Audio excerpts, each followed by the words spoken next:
Self-healing craft mats. What are they? Do you need one? If you want one, which one should you get? Hi, I'm Jess from JessCrafts.com, and I'm here to help you make the most of your crafty supplies and time. So let's take a look. I wanted to specifically compare the two that are made for card makers and crafters. So there's the Altenew 24 by 18 craft mat, and then there's the scrapbook.com one. There's a lot of similarities. I'm going to talk about how they are the same, how they are different, which one might be better, but I did want to take a brief moment to talk about self-healing mats in general. There is a coordinating blog post. It's linked in the video description where these points are more like laid out and bulleted for you if that is more helpful, but I know some people just kind of prefer to hear it all talked out. So, self-healing mats generally are like a large protective work surface. You can get them really small, but the ones I'm talking about and focusing on today are those larger ones. They are somewhat flexible, so you can kind of move them around like that. The 24 by 18 size seems to range in price from about $25 for a generic, and this is a generic mat, but it is an 18 by 12, so it was cheaper than that. But the generic ones are about $25 to about $40 for the specialty Altenew one, and just so you know, $30 for the scrapbook.com one, which we will look at. I generally feel like these are not good for heat. So if you want to use a heat gun a lot, I wouldn't really do it on here because one, if you got embossing powder melted onto here, you can probably like flick it off, but it might pull up some of the lettering there, and these things will warp with enough heat. Specifically, if you put an iron on them, they will warp. I realize, applying a heat gun quickly to emboss is a little bit different than that. They might be heat resistant, but they are certainly, you cannot, just leave your heat gun on them and expect nothing to happen. I believe that they are not well suited to inking techniques, and that is because, especially if you have a black one, they do come in other colors, you can't see the ink very well. And the ink does wash off the mat, but it tends to stain. Some ink tends to stain the white lines. I tried a couple inks out and I was able to get it off with like an alcohol wipe, but you might not want to do that every time. You might not want to have to clean it off that way. And again, over time, I don't know if alcohol is going to slowly kind of take off these lines because as far as I understand, they're screen printed on. And then alcohol ink will stain them. Absolutely, and you cannot get it off with alcohol to clean it. It's just permanently stained. My Altenew mat, it's really hard to see, but I'm going to hold it up because this is where the branding is, and there's some alcohol ink right there. It's kind of a purpley color, and a little bit of cleaning alcohol, rubbing alcohol will lighten it, but it will never come fully clean. Trust me, I've tried. It's not a big deal. It's in the corner, but this is not an alcohol ink mat by any means. Generally, I find them a little bit difficult to clean. I like to wipe them up whenever a spill happens. You are supposed to be able to use mild soap and water. I think a scraper tool is great for this kind of thing because you can kind of if you do get something, dry it on there. But again, it's kind of one of those things how over time am I doing any damage to this mat? Probably not. I haven't seen any, I haven't ever had damage to my lines, but it's just something that I want to point out. But yeah, scraper tool helps to get some gunk off of there. The matte surface, so it's not particularly shiny. As I move it around, it's not really catching my studio lights too much. It does make it pretty good for glare with filming. I know that's not a big deal to a lot of people who don't film their crafts. They don't care, but I want to point that out. The main thing that I like about them is they're helpful for centering and positioning. So this is an A2 size card, particularly these ones that are made for crafters.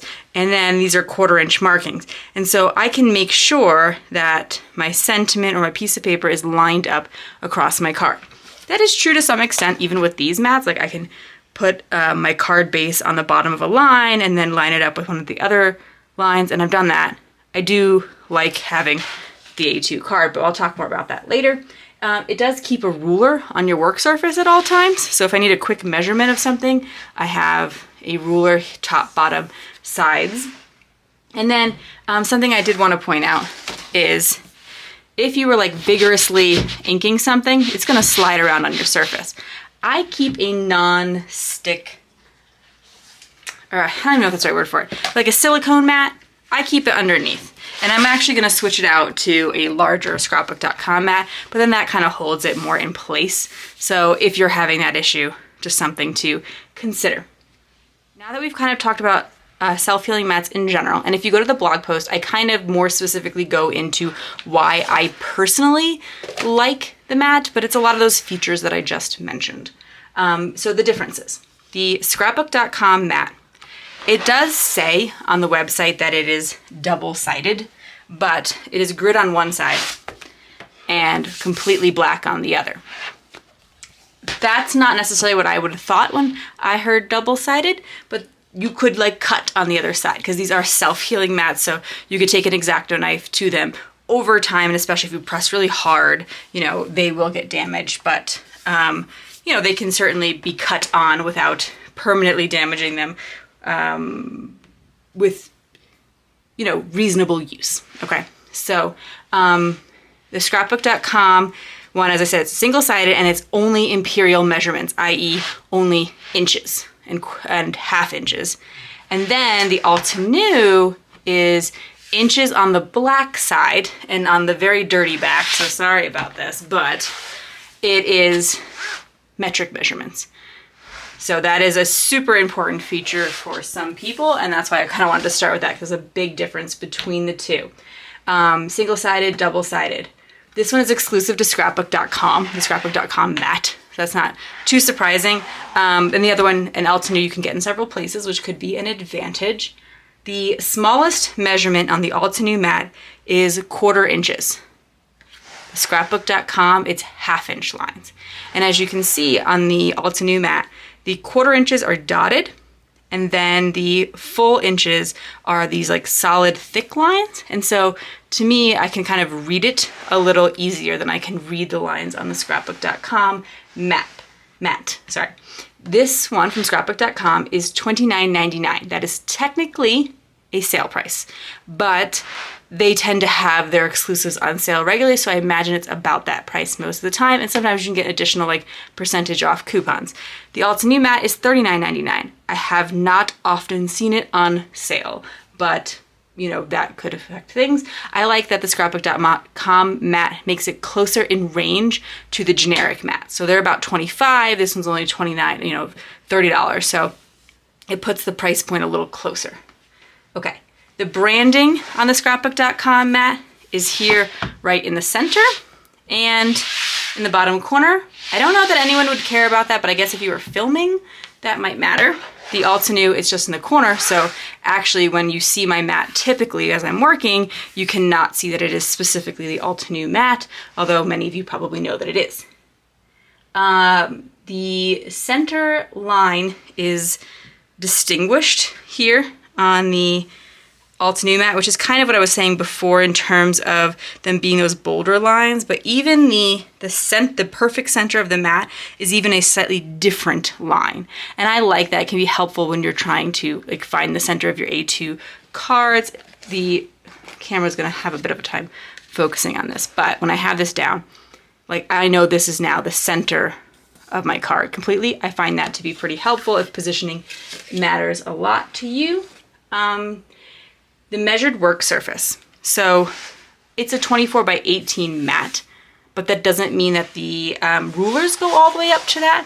So for instance, the Altenew mat goes from 0 to 16 actually, and the scrapbook.com mat goes from 0 to 17. So it has an extra inch that is gridded and measured out for you. The Altenew mat, as you can kind of have seen a couple times, it has a 0 centered ruler here on the top and on the right side. It has a traditional ruler on the other two sides. The scrapbook.com mat only has the sort of traditional ruler situation where it starts on the left and goes right. There is no centered ruler there. I'm trying to keep this quick because I know it is just not that interesting to look at black mats for a super long time, but I really am trying to highlight the specific features, so I do want to show you them. As I mentioned, they're both 24 by 18. They both have the A2 landscape and portrait card sizes in the center. They both have the 12 by 12 emphasized. It's a little more clear in the scrapbook.com one because there's more lines in this one. So if you're not really using those quarter lines, there is a little bit less going on visually on that scrapbook.com mat. And then they're both the self-healing kind of mat as discussed.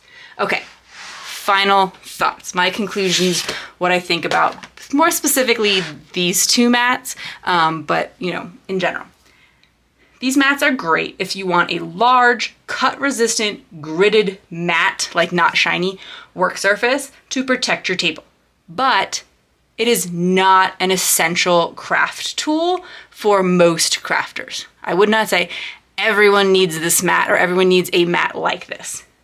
If you like to ink blend and do like messier techniques, alcohol ink, it's probably not a good fit for you because you're gonna have to keep putting a different mat on top of it.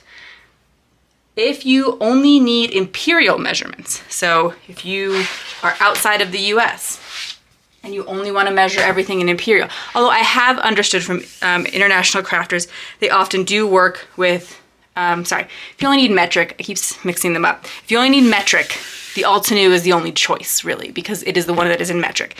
If you're using only imperial, then the scrapbook.com one is fine. But I do know a lot of international crafters do use both types of measurements just because products tend to come in American imperial sizes. Okay, and then my general conclusion is that if I have a slight preference for the Altenew mat, because of the 1/4 inch smallest measurement, I find that particularly helpful, but I do appreciate that scrapbook.com was able to pull the price down. So coming that $10 down in price, I mean, in some ways that's not a lot, right? That's like less than a stamp set. So I would probably just go for the other mat. I'd probably spring for it, especially if I really wanted those smaller grids. You're probably gonna see me using the scrapbook.com mat, at least some of the time, just because my Altenew mat is a little bit damaged and gunked up. But yeah, I appreciate they were able to pull that price point down a little bit for someone who, considered the mat, but it just wasn't worth the $40, saving that extra $10 or, combining it with a coupon or something like that. So if you found this video helpful, here's another video where you can find more ideas for enjoying your crafty time and supplies. Let me know you like this video with a share to your crafty community, subscribe and click the bell so you don't miss the next template or tutorial, and check the video description for product links. See you in the next video.